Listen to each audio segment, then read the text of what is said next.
to you from underneath a peach blossom.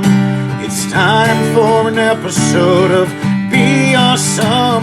Find positivity throughout your life and work, just like our mascot rooster, Steve the Jerk.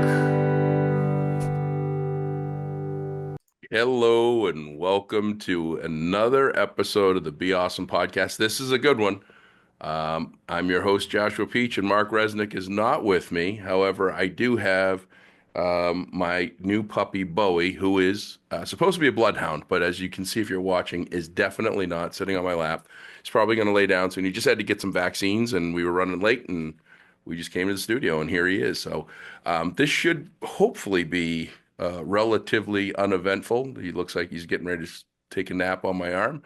But this episode's another special one. This is someone that I just met and got to know last year at an event and really kind of dig in and learn about what she does and how she does it and how she likes. And she's had a rather eventful year, and we're going to get into all of that. But first of all the way from Oregon, Ann Birky, welcome to the podcast. Thanks, Josh. It's great to be here.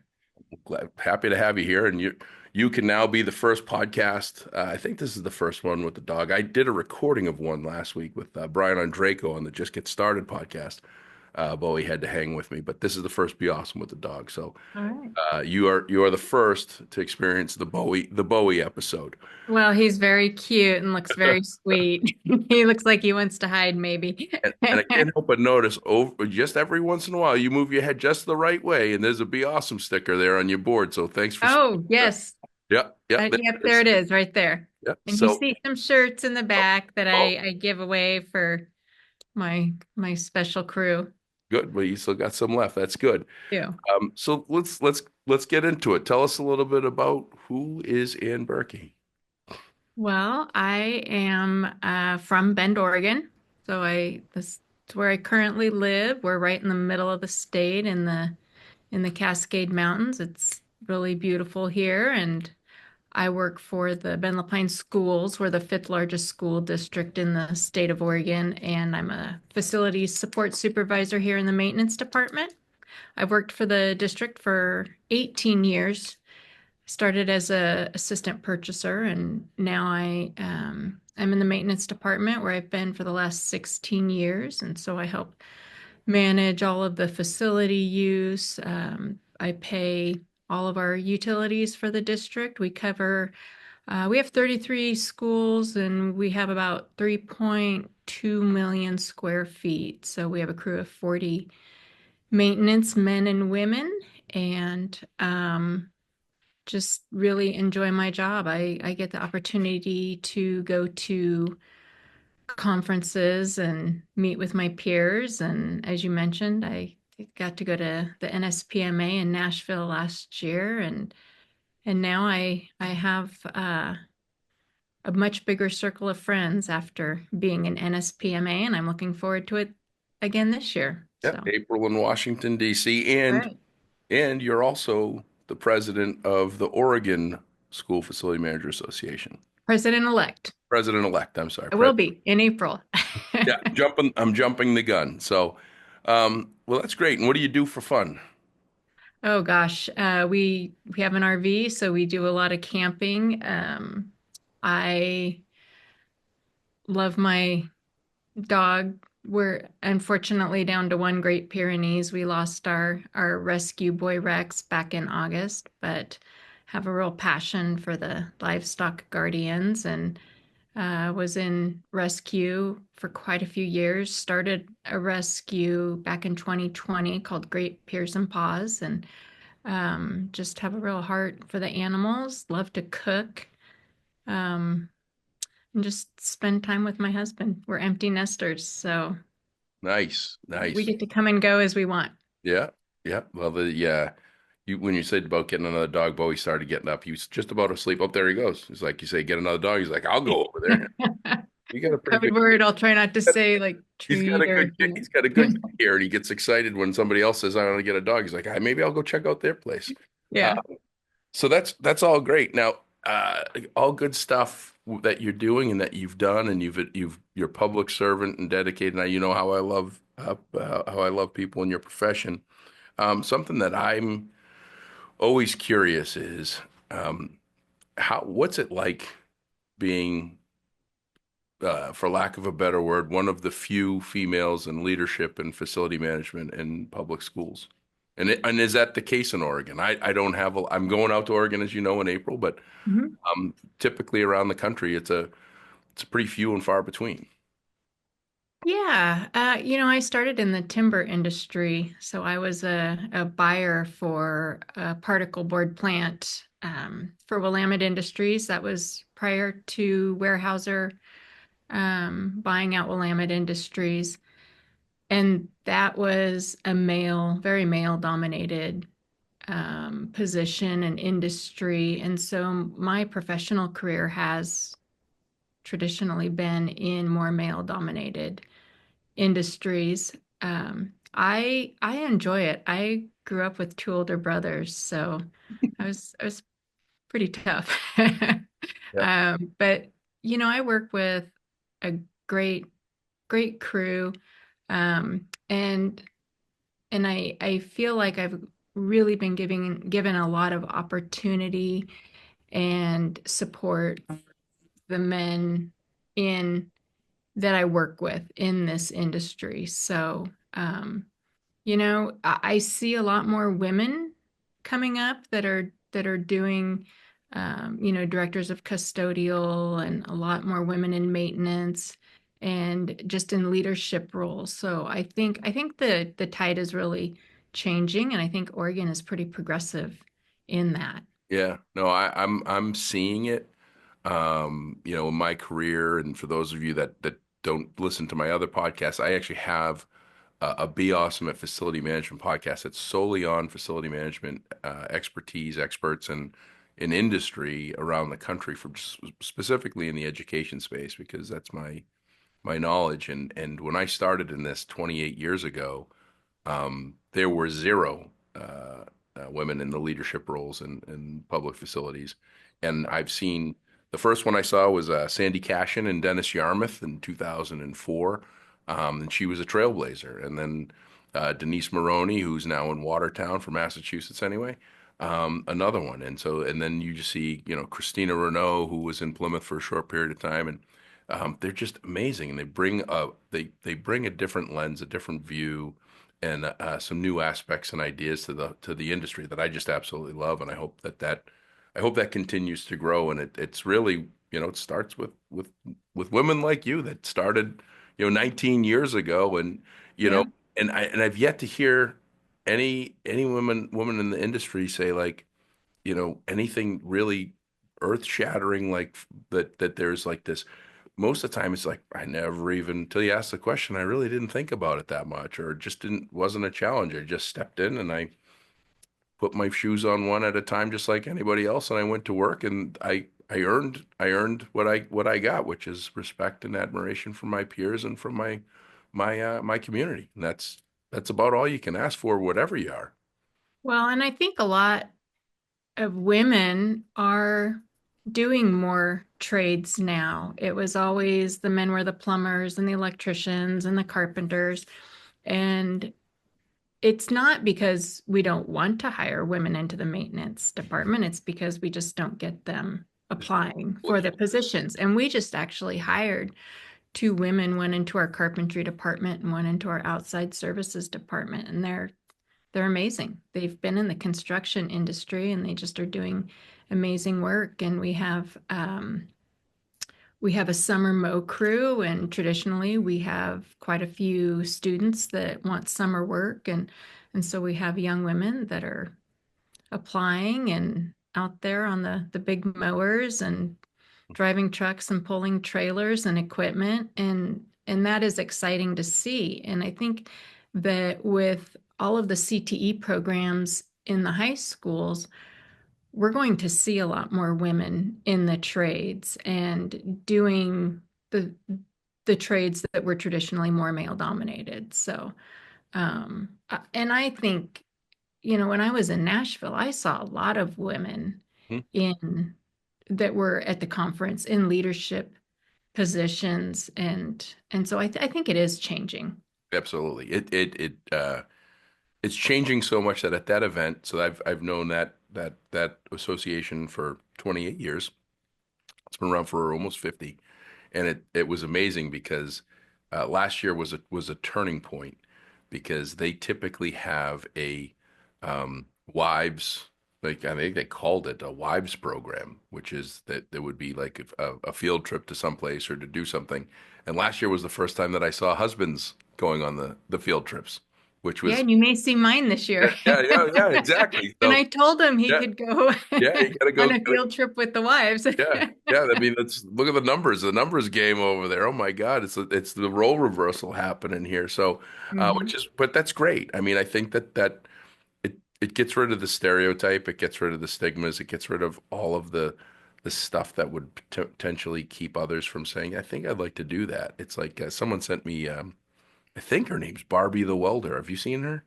She's all over LinkedIn, I guess. Someone said you should get her on your facility management podcast, but she's a welder Oh, and wow. it makes these sculptures out of metal like nothing I've ever seen before. And she gets like $15,000 for a little statue. I was like, she found it. She found what to do and how to make a good living and be happy with it. Where, maybe there would have been barriers, but I'm sure that she saw someone else that could say that they could do it. I love is it the Nike commercial that is a commercial that talks about running like a girl? Like, what does that look like? Have you seen that? Uh, Yeah. I think that just changing that dynamic is giving us so much more opportunity. I think that the world of facility management in schools, it's changed so much. It's no longer just a bunch of stone put together and held up with some Mhm. equipment. There's so much more to it, and there's so much more um, different leadership styles that we need. That I think that we need to have a varying group of people. It just can't be all men sitting in a room, grunting about what we should do or how it's always been done. It needs to be done differently, and I think it starts with that. So that's great. And I'm glad to hear and see that you're noticing it too, because Oh, yeah. And I think, men and women balance each other. And so I know my previous supervisor, he's retired now, but we had a great working relationship where I could come to him and say, "Hey, why don't you think about handling a situation this way?" And he would say, "Berkey, I like your idea. We're going to go with that. I didn't think of that." And so he would take my advice, and we just, there were times we didn't agree on everything, but we could just work together. And so I think, you know, the balance there is really needed, and it's valuable, especially for school districts. Mhm. And um and running an effective department. Yeah. Well, I mean, you hit the nail on the head. It doesn't have to be a man-woman thing, and I do a leadership program with one of my other companies that we emulate the Clifton Strength Finders program, which is there's 34 different strengths or qualities in a leader in four different quadrants, and the ideal team is a team that doesn't always agree, that they all have different perspective as well as they have different qualities of strength. Um, I have in my team for my K-12 pros team, we balance out completely. So you haven't met Paul yet. You'll meet him in April. I haven't, no. But he always says he's like, I've never had somebody in my team that's a woo person, which is when others over, and I'm the woo person in the team, and he's the strategic and very detailed. Everything's got to have a spreadsheet, and what we found is that our balance of each other, while we don't always agree with each other, we always get a positive result, and we always get what seems to be the best outcome that you could ask for. So it's been very interesting to watch that kind of unravel and unfold, and that's a good thing. I mean, when you have that balance, that's when the real magic starts to Mm. happen with your team. So, Yeah, um, I'm definitely a woo. yeah. Well, I like building the relationships. have you taken that test? I haven't, but you So need to yeah, email that link to me. yeah. So I'll say, yeah, no, I will. And what you want to do is you want to have all of your leadership on your team to all take the test independently. So you buy the book. It's like $19 on Amazon. Okay. Each has an independent its own code. You go online and it's a series of questions. It's your time. So it's meant for you not to think, right? It's meant for you your immediate reaction of what you think. And you answer other series of questions, and it will then determine where, and how you fit, and it'll give you the test results. And then it's really interesting to see because what we found when we did this, we did it with 48 school districts in Missouri last spring, and what we uncovered was how the really great teams were well splattered across the four quadrants and the 38 different leadership qualities. They just were. And the people that needed some work were typically in each other were in line with one another. And so it was very, very powerful to see that the validity of, hey, we get along great, but we don't all see eye to eye in how we do things. And it was pretty powerful. So I'll get you the link for that. Yeah, I do. That would be great. Worthwhile to take it and do a comparative analysis on that with Hmm. teams. So, well, listen, this is all good stuff, and we've talked for 16 minutes, and we've had a very normal, very interactive and engaging conversation. We didn't have a conversation in my brain of stereotyping of someone that had a severe stroke just a year ago. Hmm. Less than a year ago, Yeah. April 12th. So, so walk me through.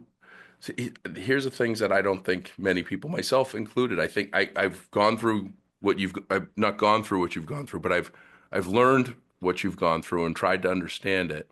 But I think the majority of the world thinks that when you have a stroke, it's almost like a death sentence. Like you're going to have all sorts of problems. You're going to be paralyzed. You're going to have all these things happen. Walk me through April 12th and then, what that was like and maybe give symptoms of things that people should think about. And here's a question I didn't ask you. I don't think I've ever asked you, but, back to the men and women thing. Up until you were really the first person that I've talked to that survived a stroke that's a woman. Is it like more like with heart attacks, men typically get a heart attack and die. The significance is like 80% more likely if you're a man.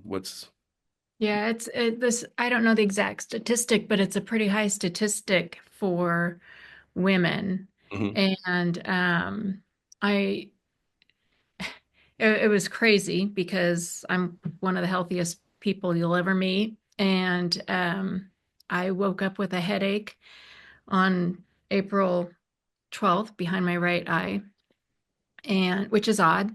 Um, but I thought I'm still going to go work out at lunchtime. It was a half-hour workout, kind of an intensive workout. So I went and did my half-hour workout, and my left side just felt like kind of tingly and weak. And I drove back to work, and I thought, oh, I just need to eat something. And as the afternoon wore on, I kind of got a little bit more off balance, and I thought, I'm going to go home. So I drove myself home, and about 3 o'clock that afternoon, I was sitting on the couch, and at that point, I knew something was wrong. But when you start going through a stroke, you're not thinking clearly. And my friend from Tucson called, and I can't ever remember the last time that we've talked on a Friday afternoon. Generally, we'll talk in the mornings, but I didn't really want to answer the phone. I just wanted to take a nap, but I did. And as she started talking to me, she said, "What's wrong?" And I said, "Oh, I'm just not feeling great." And she said, "You're slurring." I said, "I'm slurring?"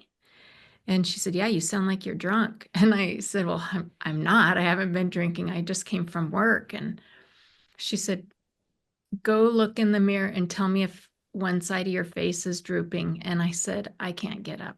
And she said, "You're having a stroke." And she said, "I'll call you right back. I'm calling your husband." So she called my husband.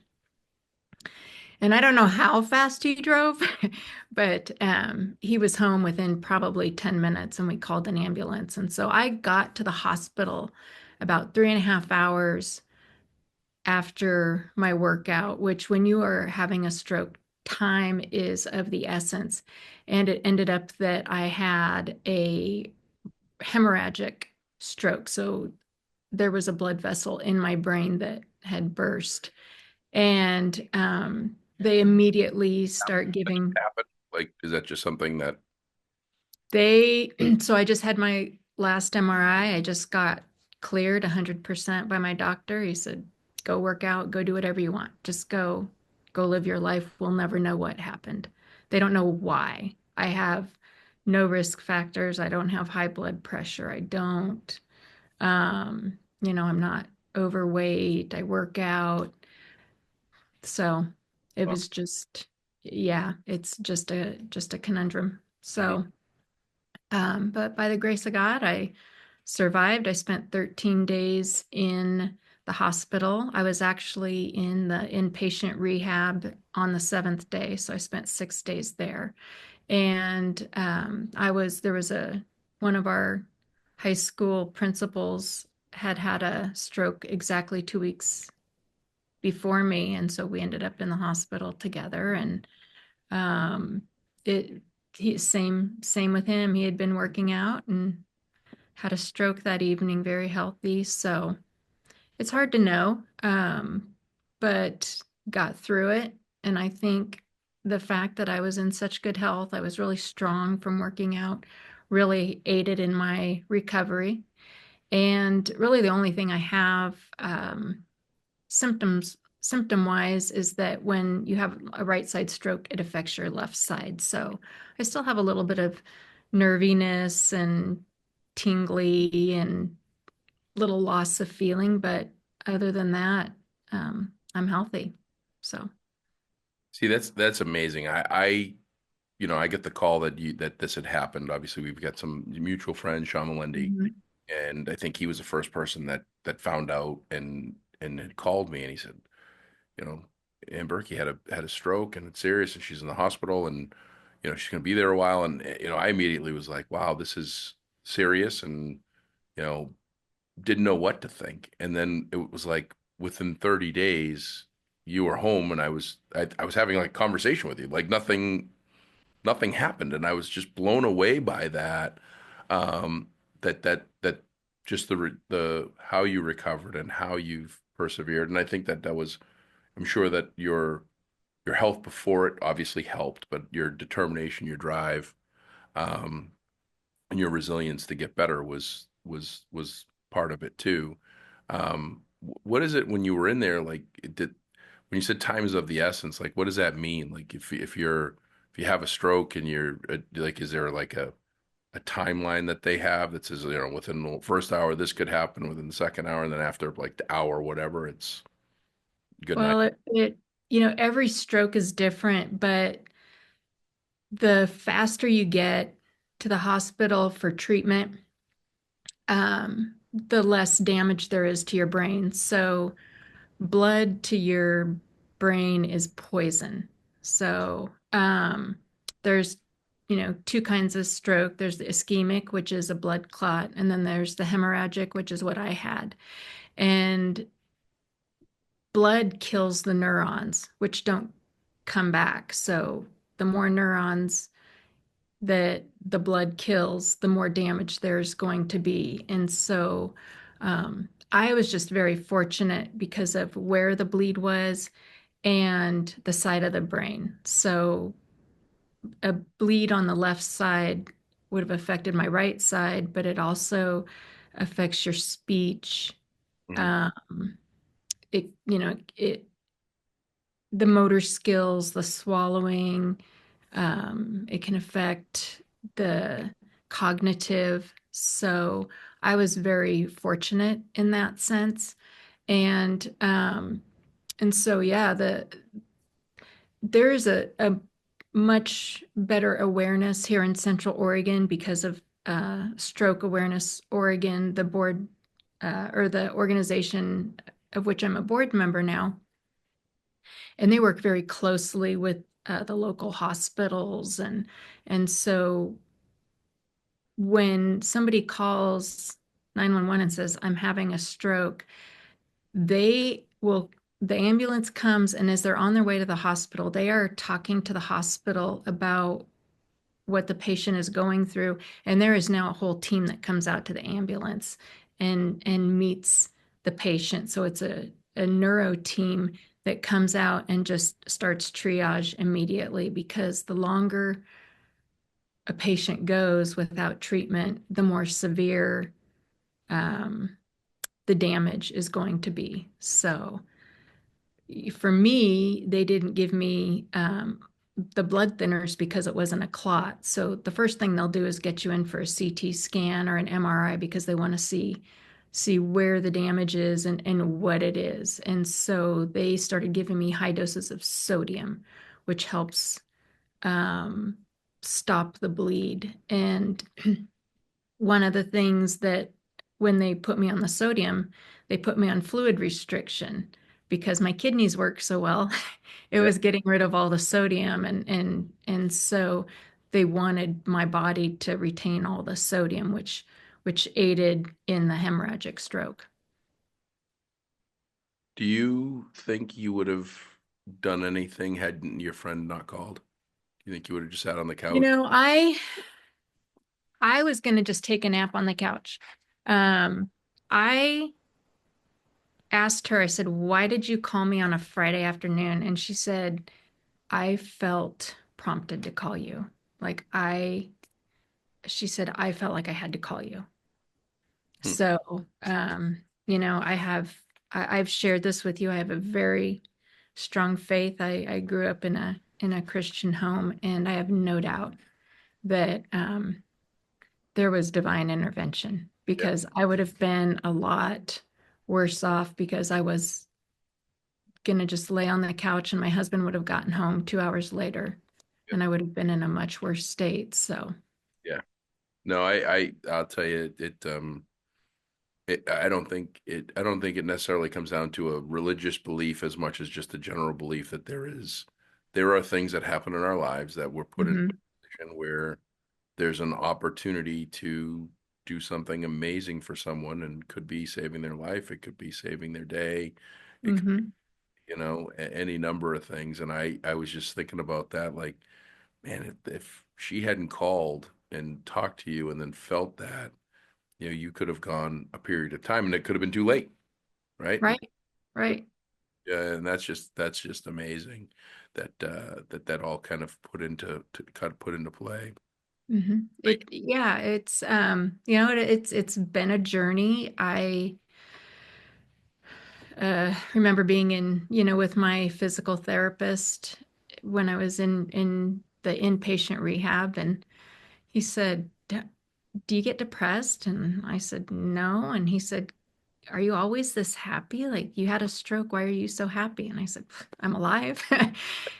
And, a major medical puts life into perspective very, very quickly. And I was fortunate. I had so many people coming to see me and rallying around me. I have just an amazing support group, and that makes a huge difference. And, you know, nights in the hospital, that's when it gets loneliest, because it's dark and there's nobody there. And so you do a lot of thinking and contemplating. And I just thought, okay, well, it is what it is. I've had a stroke. So what am I going to do? How am I, what's the purpose of this? So I just look at it as it's part of my journey, it's part of my story. And if I can help other people who have been in a similar situation, then I'll use my experience to do good for others. Did you say you were in the hospital for 13 days? 13 days. What a lucky number. Well, on the 13th day, um, I told my husband, I said, get me out of here. Get me out of here. I mean, I got to rehab, and the first day I walked a half a mile, and So he called the doctor and he said, listen, she's met all the milestones. She's exhausted. She wants to go home. And of course, they don't want to send you home too soon. Yeah. But I said, I want to go home. And my recovery went super fast by the time I got home. Yeah. Um, but yeah, I was so determined. I was going to meet every milestone as soon as I could because I wanted to get out of that hospital. And I was hungry. Yeah. Which is a great segue, Good food. which is What's that? a great segue for my in the middle of our podcast, shameless plug of my book, which comes out on March 13th, which Oh, excellent. is the day that I almost died by being hungry and choking on a prime rib sandwich. So, no, that's that when you say, I heard you say like 13, I'm like, and I've been hearing 13 so much, and I think it's because my publisher is his birthday's the 13th. His first book that he wrote came out on the 13th. My family migrated here on the 13th, like everything. So when I hear 13, I'm like, oh, that's a lucky number. It's It good. is a great number. Yeah. Everybody It's looks at not it. unlucky.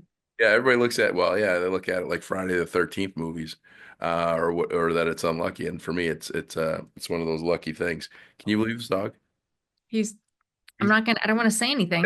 it's yeah, he's in Dreamtown. It He's is. great. Oh yeah, I could not. You good, buddy? Yeah, he's just chilling.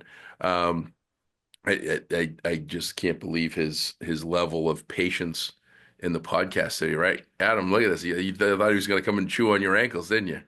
No dice, Jim Rice. He's just sitting here snoozing. Thanks for listening to another episode of the Be Awesome podcast. If you are enjoying our episodes, please give us a 5-star rating and review on your favorite podcast platform, whether it's Spotify, Podbean, Apple Podcasts. Those ratings and reviews do make a difference in helping us get more exposure, more listeners, as well as giving people an insight and understanding as to what they could expect when they listen to our episodes. Thanks again, and you are awesome. So let's talk about. I'm always fascinated. I've had a number of people on here that have gone through challenges in their life, health challenges, whether it's mental health, physical health, and paid it forward afterwards by becoming, a supporter of an organization that either supported them or support an organization that supports people like them.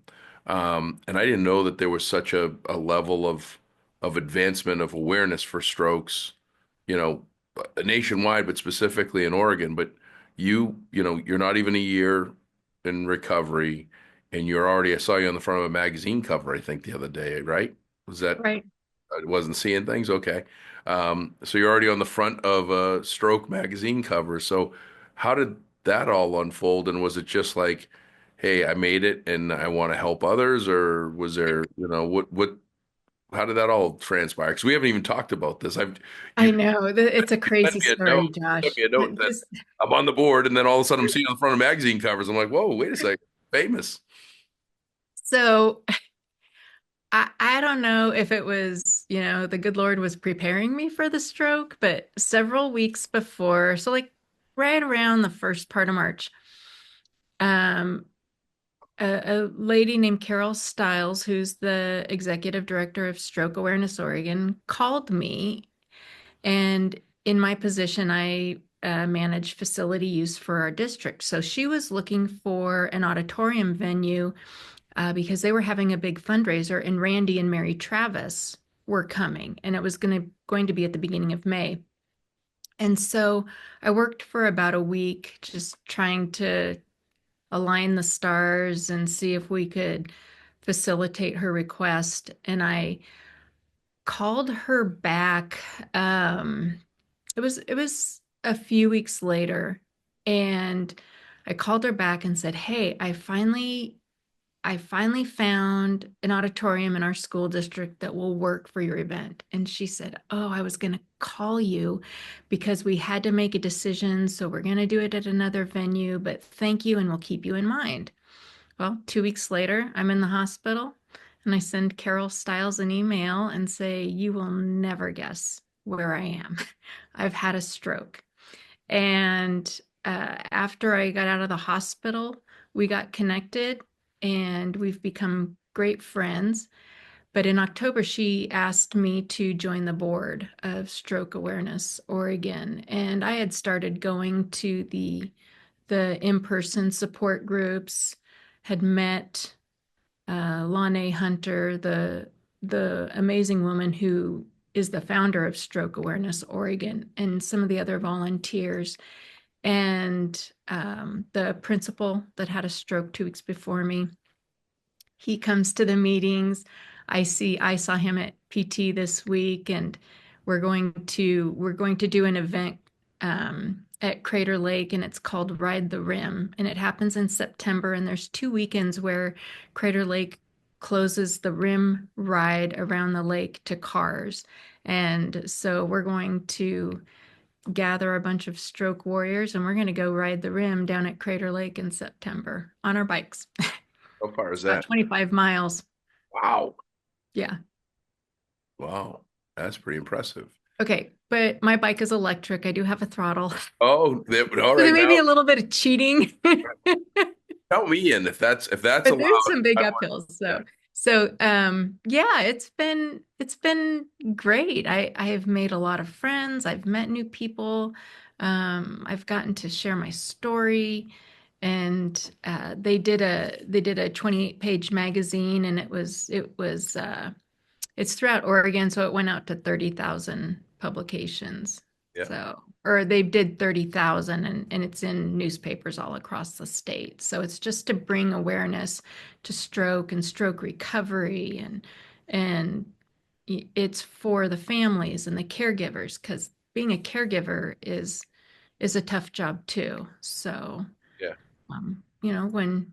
when your wife has a stroke, the husband becomes the caregiver, and it's hard on them as well. So they need the support, not just the survivor. Yeah. Yeah. Mark. Oh, you met Mark. He was in Nashville. My Hmm. co-author. His second book is The Greatest Burden, The Greatest Blessing, which is a caretaker's guide, and it's a series of stories. My mother's actually in it. Oh, Uh, wow. for my grandmother. It's an interesting read because it basically says, you're given the greatest burden of becoming a caretaker, but it's also the greatest blessing and the gift that you get to give the Hmm. It family. is. So, um, And there's life after stroke. I know people that they're, they're a year in and still not as mobile as I am, but getting on a plane and taking trips to Arizona, and, the life may look different, mhm, but you can still live life. yeah. So, And how does it look different? Like for me, I would say that so my near death experiences. First of all, we're both due to well, the two definite close ones were both due to stupidity, the getting electrocuted in the prime rib sandwich. In you realize the fragility of life. And in mhm. my cases, I also realize the level of stupidity that I have, and I need to curb that a little bit and slow down in my eating and realize that wood's not a conduit of electricity unless it's saturated in water type of stuff. But you had something that's a condition. I don't know what else to call it that many others have. Like, what is that? What did that feel like when you were like, because you were with it, right? This whole time you were able to Mhm. have a conversation, you were having the effects of the stroke, but you never, were completely out or, or No. were you? Yeah. Yeah, I never lost consciousness. It it was surreal, and it happened on a Friday. And that next morning, I asked my husband, I said, listen, I've got my OFSMA conference next week. And that's, and I was like, well, I'm going to be the president-elect next year. Yeah. OFSMA, I got to get to OFSMA on Tuesday. Like, when am I going to get out of the hospital? And he said, I don't think you understand how serious this is. Yeah. And I think it was just, you know, people that are 85 years old have a stroke, not a young, healthy 53-year-old woman. And so it was just trying to come to terms with, man, I had a stroke, really? And I don't think I really ever felt like I was just debilitated. I was just determined to Mhm. get up and move. And, I did lose a lot of the feeling in my left side, and I couldn't feel my arm, and the leg was really weak. But it's different for everybody, um, and I just I don't. There are times where I've thought, when I go to these support groups and some of the people are still so debilitated, and I don't want to feel afraid to tell my story because my recovery was so good. And I know that those people would never want me to feel guilty for how well my recovery went. And that's what I love about the stroke community is we're just all there for each other. It doesn't matter at what level you're in your recovery. We're just there to support each other. And I still I have limitations. I can't run like I used. Well, I didn't run, but I mean, I really can't run. My left side is still weak. Um, but I'm just, thankful for every day and going to live life the best I can and try to help others as much as I can. That is amazing. And the way that you're doing it is nothing short of extraordinary by giving back, by bringing awareness. The takeaway for me is that anybody can have a stroke at any time. Like that's the big reason why I wanted to have you on. Well, there's a million reasons, but one of them was that if I were to put you in all of the candidates of everyone that I know, I would put you way down at the bottom as to a candidate of having a significant stroke and you could have lost your life. And Mhm. there you were, and then carrying your resilience. Um, so the the saggy face, are there other things that someone should look out for? Because I didn't know when Right. you had kind of shared some of this stuff. Are there other things that people should be aware of? Right. So, um, there's a campaign that Stroke Awareness Oregon does, and it's called BEFAST, and Mhm. it stands for balance, eyesight. Your eyesight can go, your balance will go off because one side of your body is probably not working. The face drooping, arm weakness, which is what I really noticed. That was like my real first clue that I was having a stroke. And then the speech, and time is of the essence. So yes, you're gonna notice, the slurred speech, the weakness, your face drooping, maybe your eyesight, you're not able to see as well. So there are there are signs, definitely.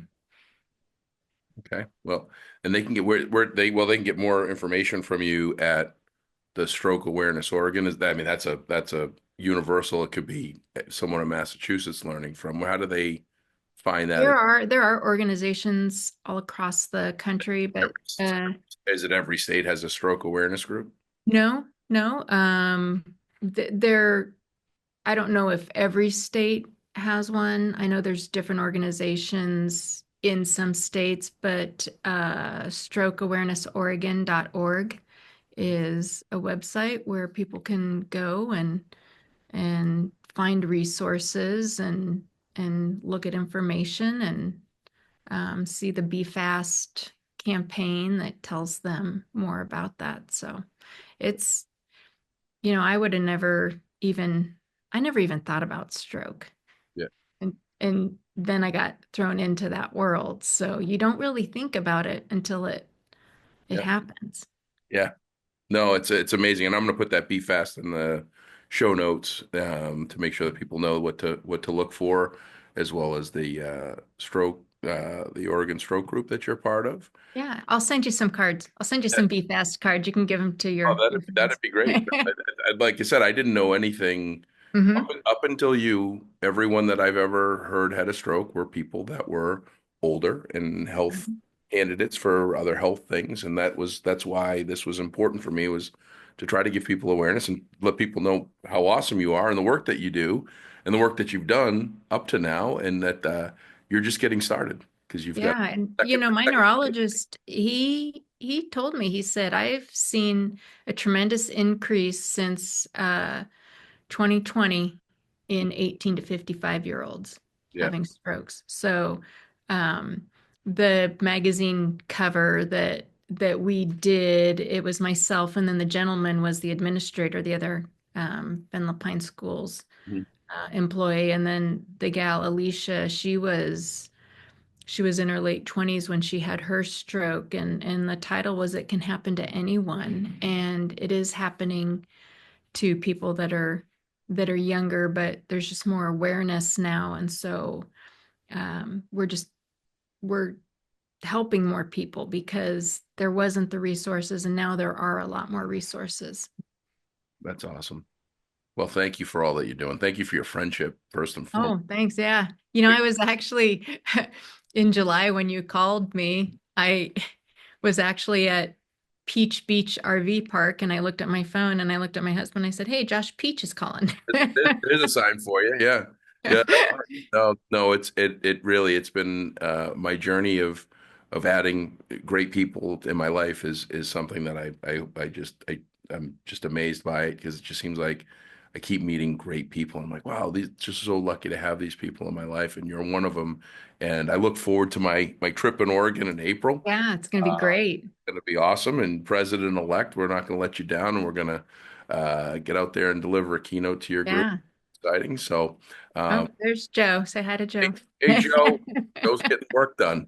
So, but no, this is awesome, and thank you for taking some time coming on and allowing me to be a little bit late with the lethargic wonder here, Bowie. Who's That's okay. podcast. One thing about my year, I mentioned that we lost our dog Rex in August, and he was a severe medical foster that we rescued from a really bad situation, and he was our other Great Pyrenees, and he was that dog.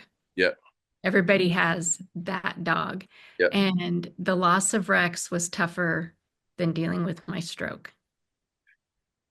I, And I, I'm not trying to minimize what yeah. people go through, but that was a tremendous loss, and it hit me harder than It my stroke.